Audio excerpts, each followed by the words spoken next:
I'm Jeff Garcia. I'm the Executive Director of Denver Labor. Auditor O'Brien and I would like to thank you for taking the time to learn about Denver Labor and how we can help you. Denver Labor is part of the Auditor's Office. We work to make sure everyone employed in Denver is paid the lawful wage. Our goal is to make sure that you're paid and you're able to pay your employees without being too much of a burden.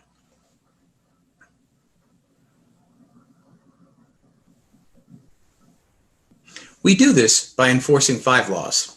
We enforce Denver's prevailing wage, the federal Davis-Bacon Act, Denver's minimum wage, Denver's contractor minimum wage, and the living wage.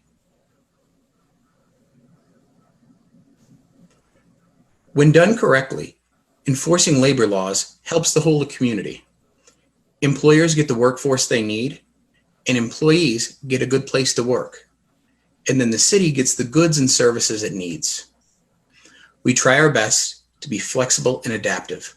We understand that everyone has difficulties, trying times are around us, and we try to work with employees and employers to make sure everyone's served. Denver Labor is here to help you. Whether you're working for minimum wage, or you have a spouse or a loved one, or you're working on a prevailing wage project, or you just have questions about your rights, give us a call. We're available. We're available on the web, through email, or by telephone. Today, we're going to learn a lot about contractor minimum wage in Denver. I'd like to introduce you to one of our best analysts, Ariel Dennis. Please take it away. Hi, my name is Ariel Dennis, and I am one of the prevailing wage analysts with Denver Labor.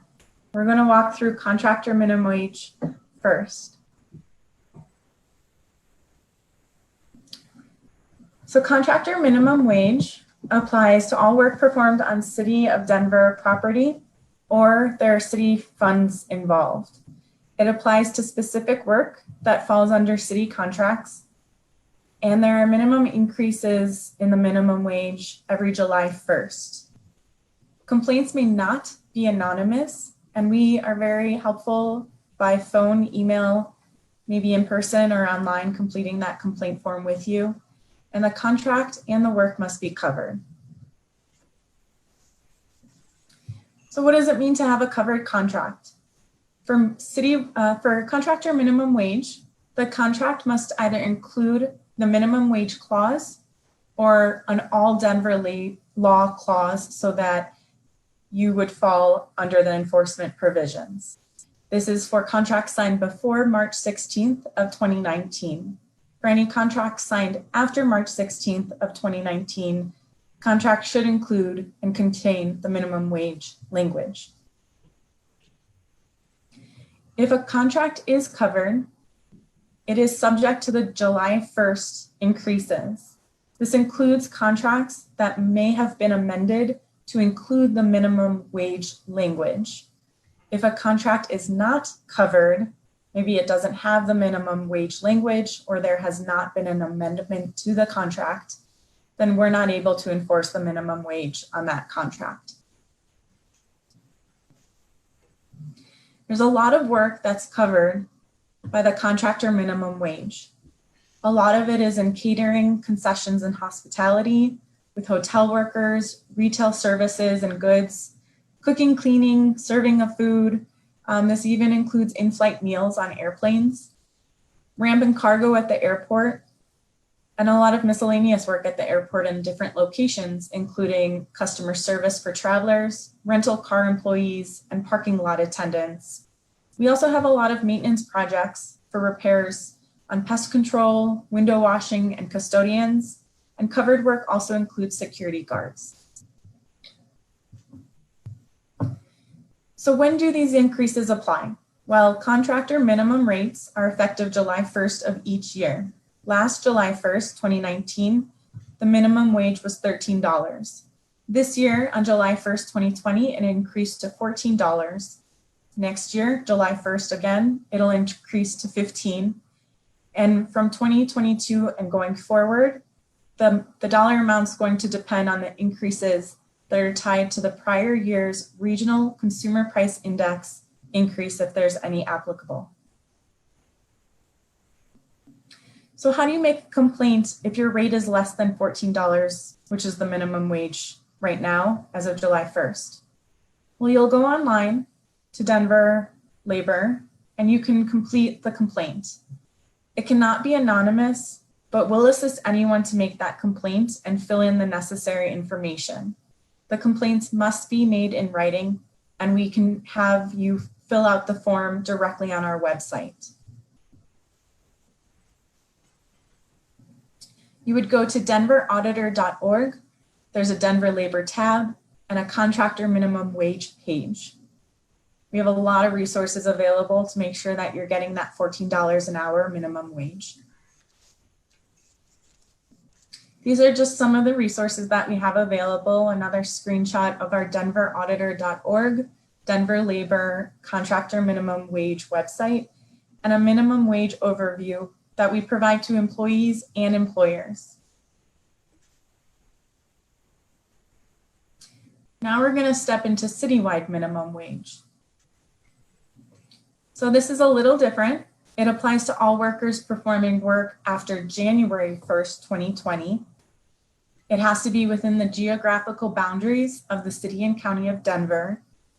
It is not dependent on any contractual relationship with the city, and you can make an anonymous complaint. So again, the requirements is that the work must be performed after January 1st, 2020. Your work must be performed within 1 year of making a complaint, and the work has to be within the geographical boundaries of city and county of Denver. There are some exceptions that apply to the Denver local minimum wage. The exceptions include certified youth programs.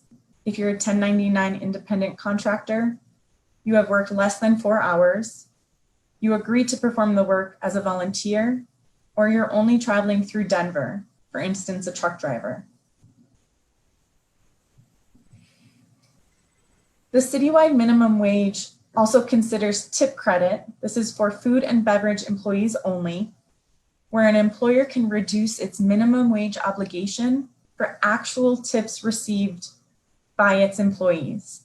That's up to $3.02 an hour, and we need to be able to verify that the employee has actually received that tip credit.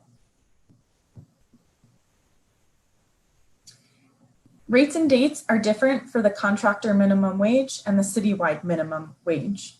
The citywide minimum rates effective January 1st of each year. For this year, as of January 1st, citywide minimum wage is $12.85. Next year, it'll increase to $14.77. After that, $15.87. And in January 1st of 2023 and every year thereafter, it's tied to any increase of the consumer price index. So how do you know if you should be making that $12.85 citywide minimum wage? Well, you can contact us to begin an investigation. We also have on our website a form to make a formal complaint in writing. Complaints can be made by the employee or on behalf of the employee by a third party, whether that's a friend, family, attorney, a community resource, or a labor organization. These complaints can also be made anonymously. Again, we're going to assist you to fill out that complaint and answer any questions that you have.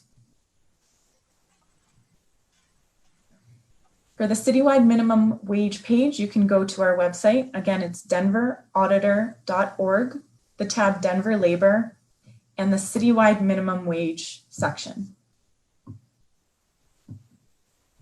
We have additional resources to see that $12.85 that's current this year as of January 1st, and the increases after. We make these available to the public for the employees, employers, and citizens. Thank you so much for attending this presentation. We know it's pretty tricky with wage and hour, and we're here to help. We're really proactive in helping the community, whether it's employers or employees. Here are some of the resources that you can reach out to us for denverauditor.org. our phone number, and you can always feel free to contact me directly, and I will link you to whoever is the correct contact at our office. We also have our Facebook pages available with Denver Auditor O'Brien and Denver Labor specifically. Thanks so much for following.